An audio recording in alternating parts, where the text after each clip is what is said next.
할렐루야. 아멘. 오늘 본문은 지난주에 우리가 살펴본 그 앞부분의 말씀에 바로 이어지는 내용이죠. 24절은 중복되고. 그렇기 때문에 먼저 그 앞부분의 내용을 복습 겸 정리하고 이어서 차근차근 본문을 살펴보겠습니다. 예수님께서 때가 되면 21절에 이때로부터 그랬죠. 때가 되었을 때에 예수님은 자신에게 닥쳐올 그 십자가의 고난과 죽음에 대해서 제자들에게 미리 말씀하십니다. 예고를 하시죠. 이것이 첫 번째 예고입니다. 그러자 베드로가 즉각적으로 주님을 만류합니다. 주님, 그런 일이 일어나서는 안 됩니다. 주님께 그런 일이 닥쳐서는 절대로 안 될 것입니다. 아마 베드로가 성격상 가장 먼저 나섰겠지만은 다른 제자들도 거의 같은 생각이었을 것입니다. 우선은 인간적으로 사랑하는 주님께 그런 일이 닥쳐와서는 안 된다고 하는 순수한 마음일 수도 있습니다. 또 예수님이 그렇게 되어버리면 우리는 어떻게 되나 하는 두려운 마음도 있었을 것입니다. 거기에 더하여 또 한 가지 이런 까닭을 생각해 볼 수 있습니다. 왜 예수님의 십자가 고난과 죽음을 제자들이 만류하고 반대했을까? 당시 베드로를 위시한 제자들도 유대인들이 가지고 있었던 그 메시아관, 메시아 사상에 아직 머물러 있는 상태가 아닐까 하는 그런 가능성이 상당히 높습니다. 유대인들이 기다려온 대망해온 메시아는 어떤 메시아입니까? 왕권을 가지고 강력한 하늘의 군대를 이끌고 오는 승리자, 정복자로서의 메시아였습니다. 그래서 이 땅에서 로마를 몰아내고 모든 불의와 악을 척결하고 이스라엘을 다시 과거 다윗 시대의 그 황금기처럼 이스라엘을 다시 회복시키는 것, 지구상의 강력한 왕국으로 우뚝 세우는 것, 그런 메시아를 그들은 바라고 꿈꾸고 기다려왔습니다. 예수님이 오셔서 능력과 기적을 행하셨을 때에 어떤 병도 다 고치시고 귀신을 내쫓으시고 특히 오병이어의 기적으로 많은 배고픈 자들을 먹이셨을 때에 그 기대는 아주 높아져 갔었죠. 제자들도 어쩌면 그런 기대감을 가지고 있었을 것입니다. 그것은 사도행전 1장에 예수님께서 승천하시기 직전에 제자들이 드린 마지막 질문에 나타납니다. 주께서 이스라엘 나라를 회복하심이 이때니까. 여전히 제자들의 관심사는 이 땅의 정치적인 문제였습니다. 그런 관점에서 본다면 예수님께서 이제 예고하시는 인류 구원을 위한 고난과 십자가의 길은 제자들의 그런 야망과 맞지 않습니다. 자기들의 기대와는 전혀 딴판인 것입니다. 자기들이 바라는 메시아는 그런 메시아가 아니라 강력한 왕권을 가진 메시아인데 주님에게 어찌 고난을 받고 죄인으로 십자가의 죽음을 당하는 그런 일이 닥쳐올 수 있단 말인가, 이런 생각이죠. 자, 예수님께서는 베드로의 그 같은 만류가 하나님의 일을 생각하지 아니하고 사람의 일을 생각하는 데서 나왔다고 지적하시고 엄하게 책망하셨어요. 사탄아, 내 뒤로 물러가라. 아주 엄하게 책망하셨습니다. 그리고는 예수님을 따르는 제자의 길에 대해 가르쳐 주십니다. 24절, 누구든지 나를 따라오려거든 자기를 부인하고 자기 십자가를 지고 나를 따를 것입니다. 누가복음 9장 23절도 똑같은 말씀이 기록되어 있습니다. 거기에는 날마다가 더 들어있어요. 누구든지 자기를 부인하고 날마다 제 십자가를 지고 나를 따를 것입니다. 여러분, 예수를 믿고 예수를 나의 구주로 영접하고 예수를 따르는 길은 자기를 부인하는 삶입니다. 십자가를 지고 가는 길입니다. 좁은 문으로 들어가며 좁은 길로 가는 길입니다. 그런데 여기서 예수님께서 제자들에게 또 그리스도인들에게 무조건적인 그런 고난과 희생만을 강조하시는 것으로 받아들이는 사람도 있습니다. 그래서 이 말씀을 무척 부담스러워하죠.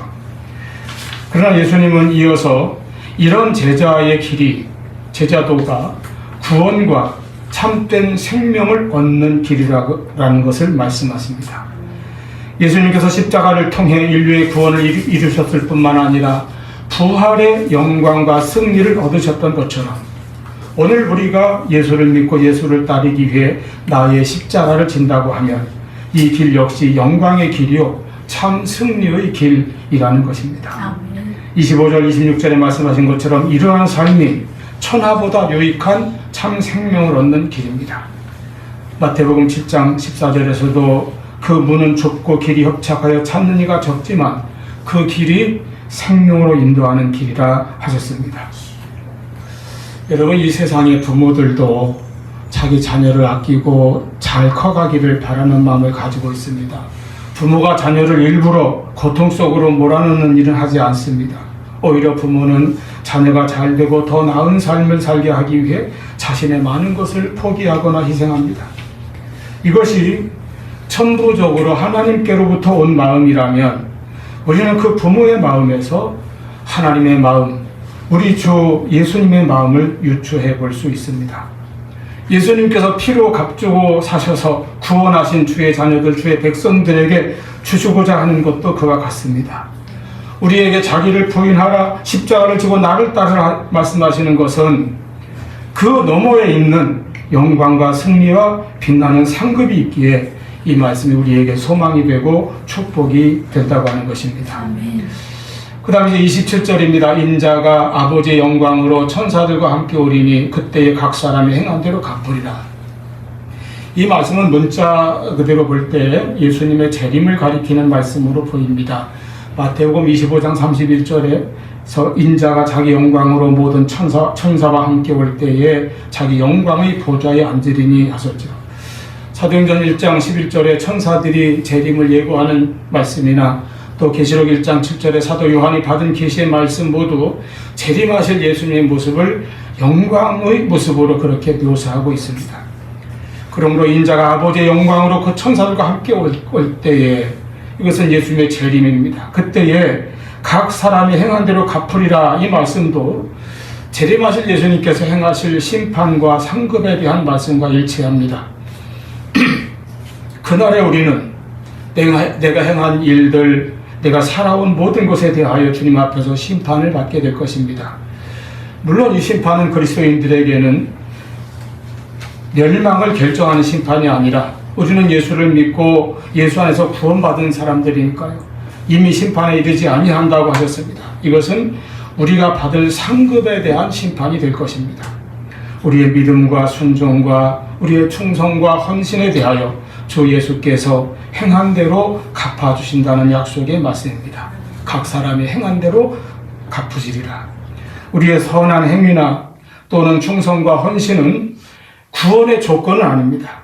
여러분, 그런 행위를 함으로써 구원 얻는 것은 아니라는 것이죠. 구원은 절대적으로 하나님의 은혜요, 오직 주 예수를 믿음으로 받습니다. 선한 행위는 구원받은 자의 당연한 삶의 열매입니다. 예수를 믿기에 세상의 영광과 쾌락을 쫓지 아니하고 주님의 십자가 바라보며 자기를 부인하고 자기 십자가를 지고 주님을 따릅니다. 그러한 모든 수고와 희생은 주님 나라에서 결코 잊히지 않는다는 말씀입니다. 아멘. 영광스러운 상급으로 갚아주시는 것을 우리가 받게 될 것입니다. 여러분, 예를 들어 세상에서도 매주복으로 꿈과 열정만 가지고 그리고 아주 번뜩이는 아이디어를 가지고 뭐 벤처라고 하나요? 스타트업이라고 하나요? 그런 회사를 창업하는 사람들이 있죠. 허름한 창고 같은 데서, 특히 미국에서는 스티브 잡스도 그랬습니다만 무슨 차고에서 시작했다고 그래요. 둘이서. 이런 곳에서 수당도 안 나오는 야간 작업, 철야 작업까지 하면서, 누가 시킨 것도 아니잖아요. 자기들이 스스로 하면서 미래의 불확실성에도 불구하고 현재의 더 높은 연봉이나 화려한 사무실, 안정적인 복지 이런 거 다 포기하고 기꺼이 오늘의 고난을 감수하고 헌신합니다. 그런데 이제 그 회사가 드디어 성공하면 그들에게는 수백, 수천 배로 보상이 주어지죠. 스톡 옵션까지 받습니다.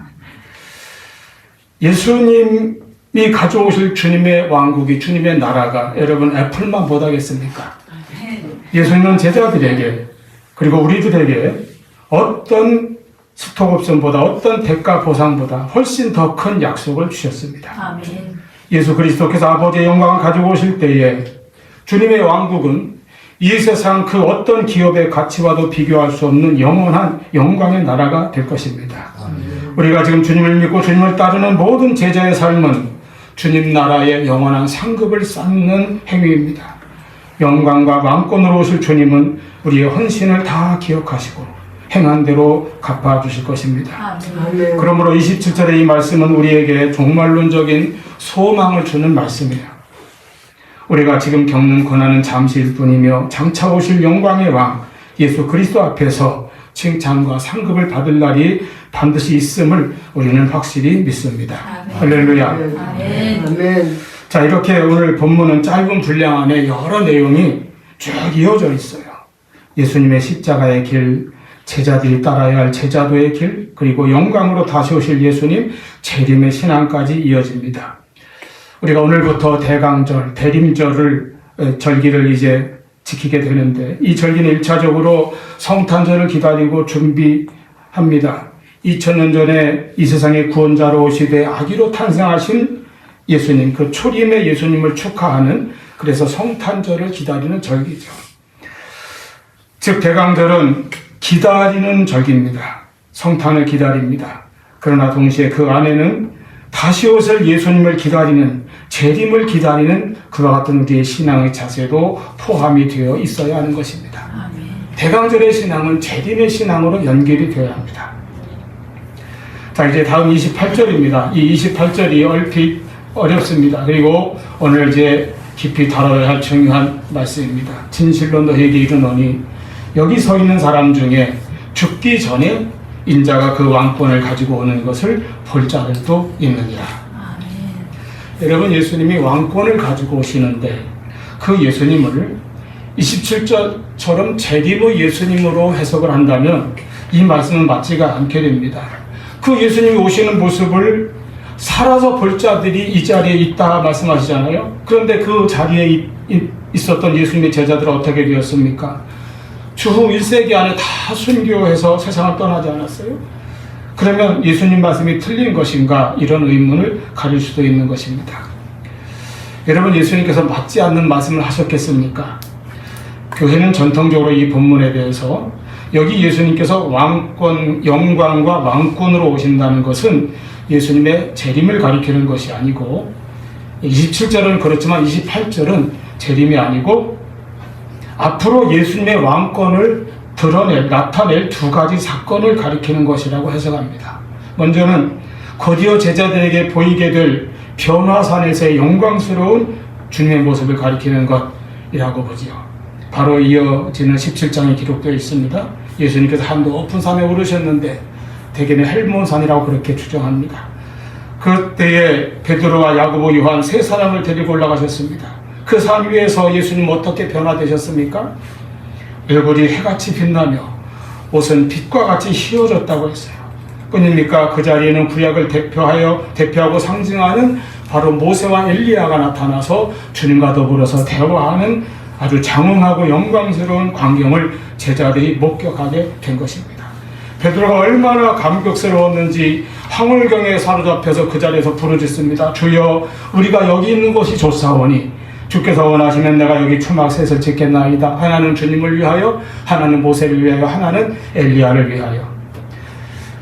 그래서 언제까지라도 여기 있고 싶다는 것이죠. 그때 호련히 하늘에서 빛난 구름이 그들을 덮으며 구름 속에서 소리가 들려왔습니다. 이르시되 이는 내 사랑하는 아들이요 내 기뻐하는 자니 너희는 그의 말을 들으라. 얼마나 놀라운 광경입니까? 진실로 영광스러운 예수님의 모습입니다. 주님이 이 땅에 처음 오실 때에는 가난한 동네에 초라한 마구간에서 가장 약한 아기로 오셨습니다. 그러나 예수님은 하나님의 아들이시고 인류의 구원자, 구세주이십니다. 그렇기 때문에 앞으로 예수님이 가지실 주님으로서의, 구세주로서의, 왕으로서의 영광스러운 모습을 잠깐, 그리고 아주 일부분 제자들에게, 그것도 엄선된 세 사람에게만 보여주신 사건이 변화산 사건입니다. 본문에 말씀하신 대로 인자가 영광과 왕권을 가지고 오는 것을 볼 자들이, 살아서 볼 자들이 여기 있느니라. 과연 그들 가운데 있지 않습니까? 거기 베드로도 있고 야고보, 요한도 있어요. 물론 예수님이 재림하실 때에는 온 세상의 왕으로, 온 세상의 심판주로 오시지만은 지금 우리들 개개인의 왕으로도 예수님은 오십니다. 우리가 예수님을 나의 구주로 믿을 때에 나의 죄를 대속하신 구주로 믿습니다. 그리고 내 삶을 주관하시고 인도하시는 나의 주님으로 예수님을 믿습니다. 그리고 내가 섬길 진정한 나의 왕으로 우리는 예수님을 믿는 것입니다. 이 왕권을 가지신 예수님. 장차 재림의 예수님이 만왕의 왕으로 오실 것이지만은 참된 왕으로 고백하는 아름다운 신앙의 표현입니다. 장차 재림의 예수님이 만왕의 왕으로 오실 것이지만 우리는 오늘 나의 왕으로 예수님을 내 마음에 내 삶 속에 모시고 살아가는 그런 믿음을 가져야 한다는 것입니다. 그런 믿음을 가질 수 있도록 보여주신 모습이 바로 변화산에서의 영광스러운 모습이에요. 그 변화된 예수님 모습은 마치 영화의 예고편과 같습니다. 이제 십자가에 고난받고 죽으시지만은 그러나 부활하셔서 능력의 주님으로 서실, 승리의 주님으로 우뚝 서실 그 모습에 대한 예고편을 보여준 것과 같아요. 그리고 장차 만왕의 왕으로 오실 예수님에 대한 예고편, 요즘은 미리 보기라고 하죠. 그래서 라이브 스트림 같은 거 하다가 미리 보기 조금 보여주면 다들 막 호기심을 가지고 그 다음 편, 본편을 기다리잖아요. 그런 것처럼 그 변화산에서의 예수님의 모습을 우리가 상상해 본다면 우리의 왕이 되신 예수님을 우리가 마음속에 그리고 그 주님을 믿고 왕으로 영접하고 주님 앞에 나아가는 우리의 심령들이 될 수 있기를 바랍니다. 아멘. 그래서 28절의 이 말씀은 왕이신 예수님을 따르는 제자들에게 주어지는 확증입니다. 너희가 지금 자기를 부인하고 십자가를 지고 고난의 길을 걷지만 내가 왕이라는 사실을 곧 너희 눈앞에서 확실히 보여주리라 하는 약속이에요. 이 약속은 고난 가운데 있는 제자들에게 힘과 위로와 믿음을 주는 약속인 것입니다. 기도의 용사라고 하는 조지 뮬런이 이렇게 말했습니다. 우리 그리스도인에게 이 땅의 고난은 영원한 영광을 향해 달려가는 터널과 같다. 그 터널 저 끝에는 왕이신 예수님의 영광의 빛이 찬란하게 비추고 있다. 할렐루야. 아멘. 다음으로 예수님이 영광과 왕권으로 오신다는 이 말씀은 예수님의 부활과 승천 그리고 성령 강림으로 말미암아 이루어졌다고 그렇게 또 해석이 됩니다. 부활, 승천, 성령 강림을 통해서 예수님은 참 왕으로 교회의 머리가 되셨고 지금 이 본문에 있는 그 제자들 대부분은 살아서 그 사건을 목격하게 되죠.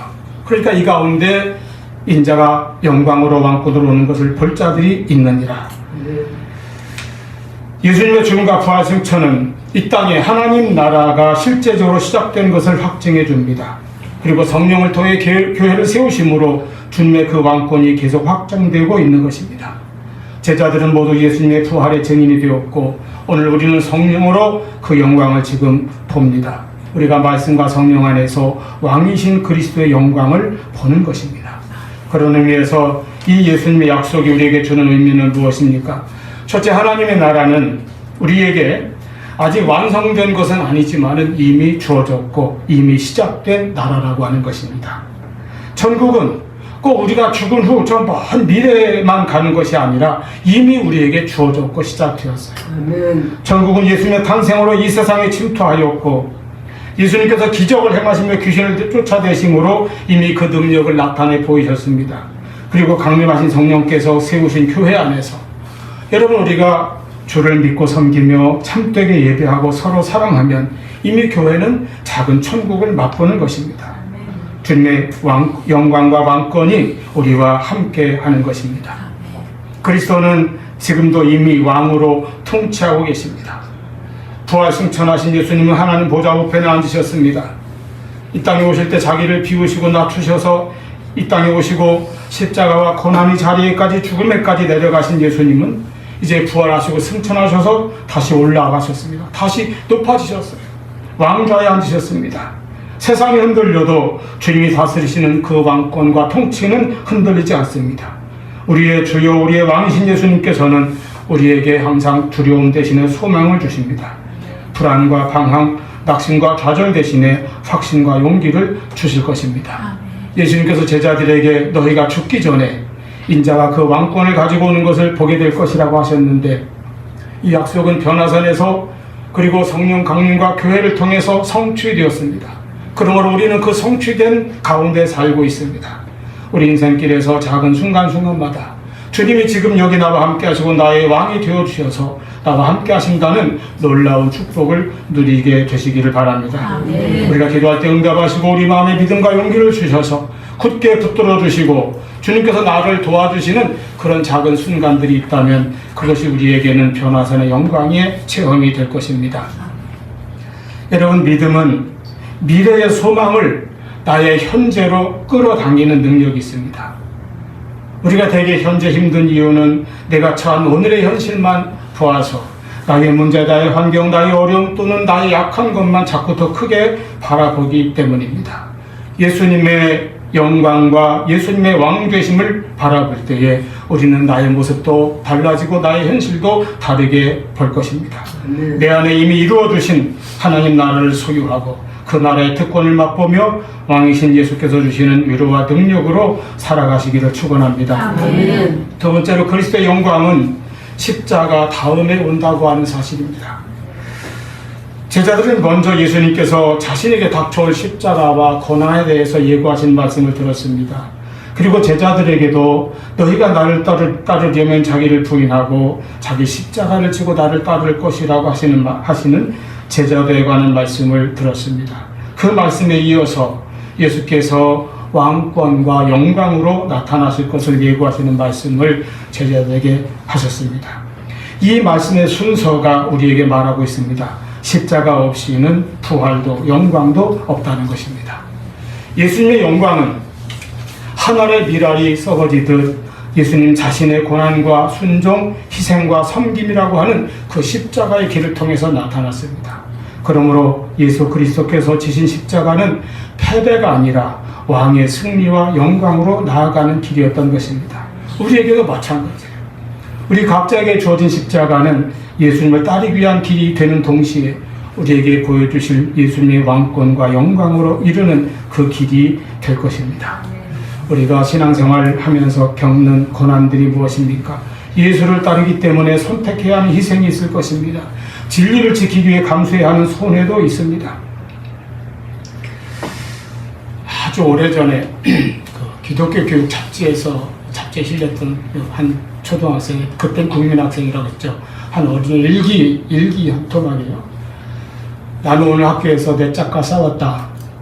책상에서 글씨를 쓰는데 내 짝이 옆구리로 팔꿈치로 쳐서 글씨가 삐뚤어졌다. 옛날에 긴 책상에 둘이 앉을 때 얘기잖아요. 그래서 내가 뭐라고 하니까 내 짝이 사과하는커녕 오히려 더 약을 올렸다. 나는 한 대 치고 싶었지만 교회를 다니기 때문에 꼭 참았다. 한 주먹감도 안 되는 녀석이지만 주먹을 꽉 쥐고 꼭 참았다. 여러분,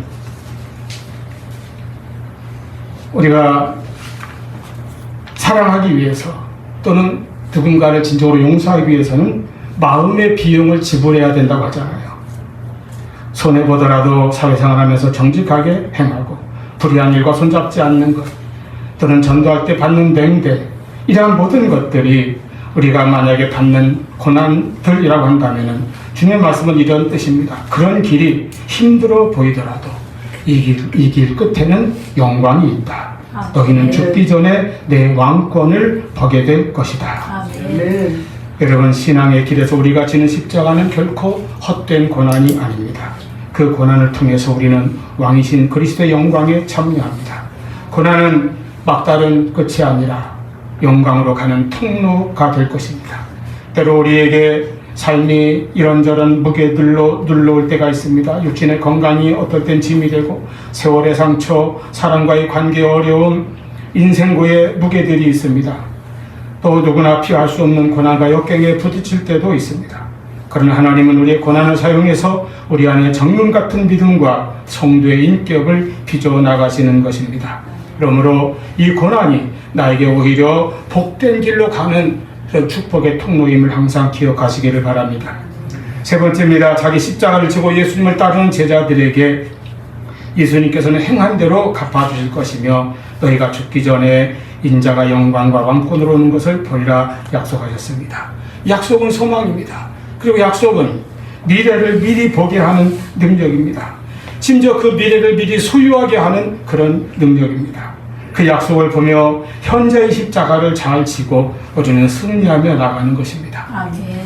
어떤 건축가가 현장을 이렇게 건물 공사 현장을 둘러보면서 이제 앞으로 완공되면 그 건물에 들어오게 될, 입주하게 될 사람들에게 설명하죠. 지금은 우리 눈앞에 뼈대 같은 골조만 보이고 이 현장이 이렇게 먼지 투성이이지만은 여러분 설계도를 보면 앞으로 완성될 건물이 얼마나 아름다운지 알 수 있을 것입니다. 그렇게 말했다고 하죠. 그렇습니다. 우리의 삶도 현재 진행 중인 공사와 같습니다. 지금은 공사 중입니다. 고난도 있습니다. 먼지가 많고 소음도 있습니다. 이해되지 않는 순간도 많습니다. 그러나 하나님은 우리를 위하여 이미 아름다운 설계도를 가지고 계십니다. 그 설계도의 끝에는 영광스러운 하나님의 나라에서 왕이신 예수 그리스도를 마주 대하는 장면이 있을 것입니다. 때로 우리의 믿음의 길에 먼지가 많아 앞이 잘 보이지 않을 때도 있습니다. 기도해도 응답이 더딘 것 같고 문제가 여전히 앞을 가로막을 때도 있습니다. 그때 주님께서 조용히 말씀하십니다. 너의 행한 대로 다 갚아주리라. 너는 인자의 왕권과 영광을 보게 될 것이다. 우리는 왕으로 오신 예수님을 뵙게 될 것입니다. 성탄절에 아기로 오신 예수님을 보았습니다. 그리고 변화산에 오르신 왕으로 오신 예수님을 성경에서 보았습니다. 그리고 이제 만왕의 왕으로 오신 재림의 예수님을 또한 뵙게 될 것입니다. 그 예수님을 기다립니다. 우리는 왕의 백성이고 왕 같은 제사장입니다. 기다림의 절기죠. 이 대강절의 기다림은 이미 오신 구세주 예수님을 기다리는 것이고 또 다시 오실 만왕의 왕, 우리 구원의 완성자, 왕권과 영광을 가지고 오실 주님을 기다리는 것입니다. 이 기다림 끝에 영원한 승리와 상급에 참여하는 우리 모두가 되기를 축원합니다. 아멘.